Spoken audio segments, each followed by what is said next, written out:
In Unit 14, we're talking about 3 different formulas.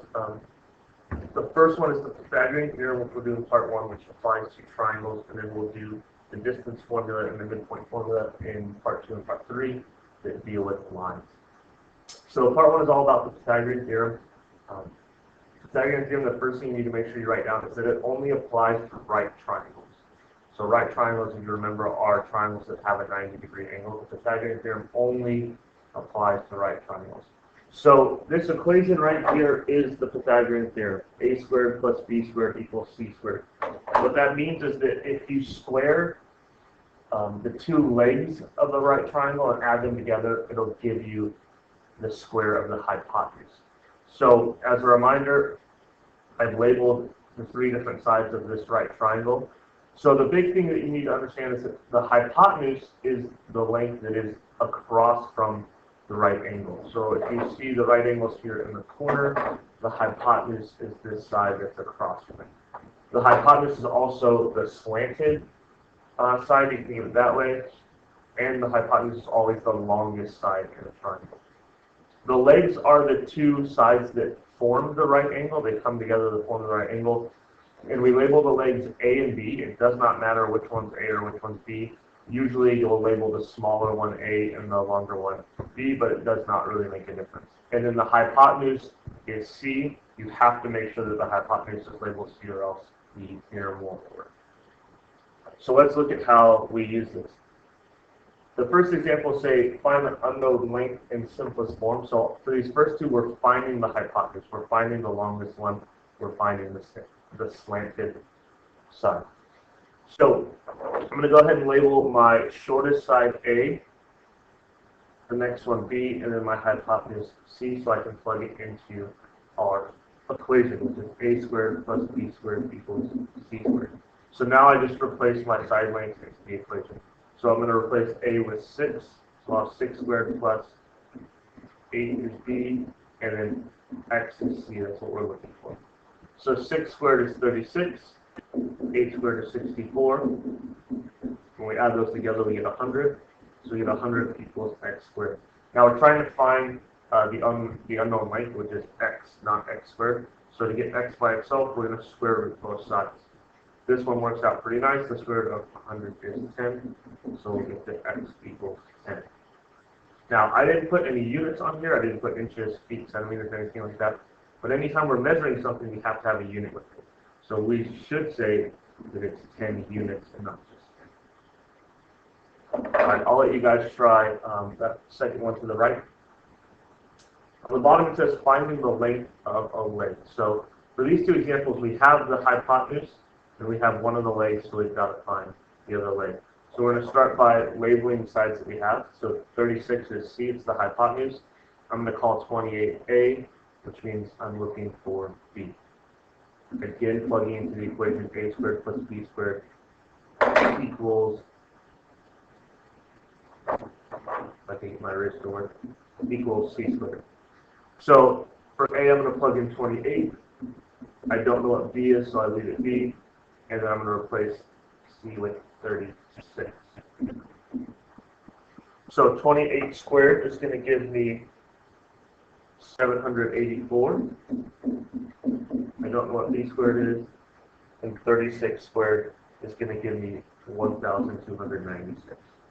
So now I have a 2-step equation. I need to subtract 784 from both sides. So I'll get B squared equals 512. Now remember, our goal is to get all the way down to just B, not B squared. So I'm going to square root both sides. The direction said to put it in simplest form. So that does not mean put it in your calculator. I'm not looking for a decimal answer here. So we have to do the work that we did in previous units where we break down the radical. So I know that 256 and 2 go into 512. The square root of 256 is 16. There is no square root of 2, so I'll get 16 root 2. Make sure we put units on this, it doesn't convention. So again, do not put it in your calculator. Actually work out the square root in simplest form. All right, let's look at the next example. Again, we have a hypotenuse in one of the legs, so we're looking for the other leg. So we're going to start by labeling. So 15 is C, which is what matters. Just for the sake of mixing it up, I'm going to make 10B and then X. So again, A squared plus B squared equals C squared. For A, I'm going to plug in X. For B, I plug in 10. And for C, I plug in 15. So X squared plus 10 squared is 100. And 15 squared is 225. I subtract 100 from both sides. So I'll get X squared equals 125. Again, we want this in simplest form. We do not want to put it in our calculator. We're going to square root both sides. 25 and 5 go into 125. The square root of 25 is 5. There is no square root of 5, so we leave that under the radical and make sure we put units in there. So again, we're just plugging in what we have in the equation and solving for the part that we don't have. All right, on the back side, we are going to now apply the Pythagorean theorem to a couple different things. The first thing we're going to do is use it to determine if a triangle is a right triangle or not. So remember, we said that you can only use the Pythagorean theorem for right triangles, so then you can also use the theorem to test whether or not a triangle is right. So we need to start by labeling our sides. We're just going to do smallest to biggest, A, B, C. Make sure C is the biggest one, because the hypotenuse is always the longest side. So now we can plug these numbers into our formula to see if it works. So I'll have 12 squared plus 35 squared equals 37 squared. 12 squared is 144. 35 squared is 1225. And 37 squared is 1369. So now I add the two on the left together, 144 plus 1225, and that'll give me 1369. So that's 1369 equals 1369, which is a true statement. So yes, those sides would form a right triangle. All right, I'll leave the second example for you guys to test out. Then if you come down, we have a couple word problems that are going to use the Pythagorean theorem. Whenever you do the Pythagorean theorem, it's a good idea to draw a picture, even if it's just a triangle. It doesn't have to be the best drawing, but make the triangle shape so you can plug in what you need to plug in. So it says a ladder that is 15 feet long is placed against a wall. The bottom of the ladder is 5 feet from the wall. To the nearest foot, how far up the wall does the ladder reach? So if this is my wall, and then here's my ladder leaning against the wall, it says that my ladder is 15 feet long, so this hypotenuse is going to be 15. And then it says the bottom of the ladder is 5 feet from the wall. So bottom of the ladder to the wall is 5 feet. So we want to figure out how far this ladder goes up the wall. So if you look at my drawing, that means that I have a hypotenuse and I have one of the legs. I'm looking for the second leg. So I'm going to plug it into A squared plus B squared equals C squared. So I'll plug in X, 5, and 15. So that's X squared plus 25 equals 125.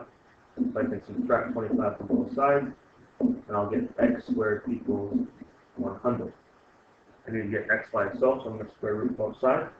So I'll get X equals 10, and then it tells us that we're working in feet, so that's going to be 10 feet. All right, one thing that you may or may not have noticed, but I didn't go over with you.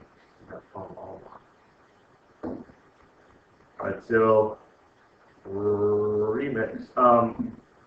I multiplied wrong, or I squared wrong on this, so I'm going to start over.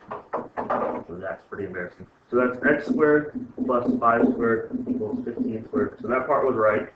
X squared plus 25 was right. 15 times 15 is 225, not 125. So now when I subtract from both sides, I'll get X squared equals 200 instead of 100. So now when I square root both sides, I'll get X equals, and then I need to break down the 200 into factors that I know have a square root.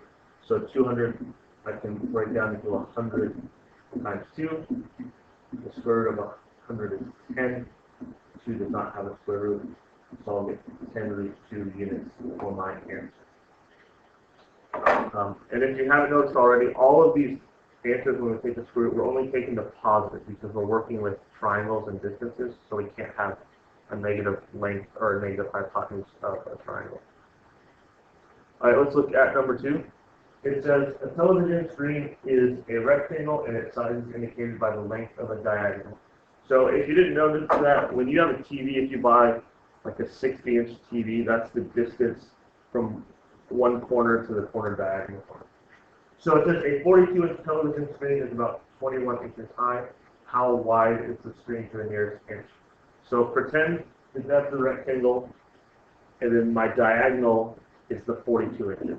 So the diagonal length is the size of the TV. Then they tell us that the TV is 21 inches high, so this is going to be 21, and we want to know how wide the TV is, so that's going to be x. The 42 is the diagonal, so we know that that's going to be our hypotenuse, that's going to be c, and then I'm going to label 21b and the xa just because I think it'll be easier to solve for a than b. So when I plug it into a squared plus b squared equals c squared, I'll get x squared plus 21 squared equals 42 squared. 21 squared is going to give me 441. 42 squared is going to give me 1,764. So then to solve, I need to subtract first. And I'll get x squared equals 1,323. And then to get x by itself, I'll take the square root of both sides. So I'll get x equals, when I break down 13.3, I get the square root of 441 times the square root of 3. The square root of 441 is 21. 3 does not have a square root, so I'll leave it root 3. And then everything we've done has been in inches, so I need to put inches on the end of that. Alright, I'll leave number 3 for you guys to try. Just let me know if you have any questions.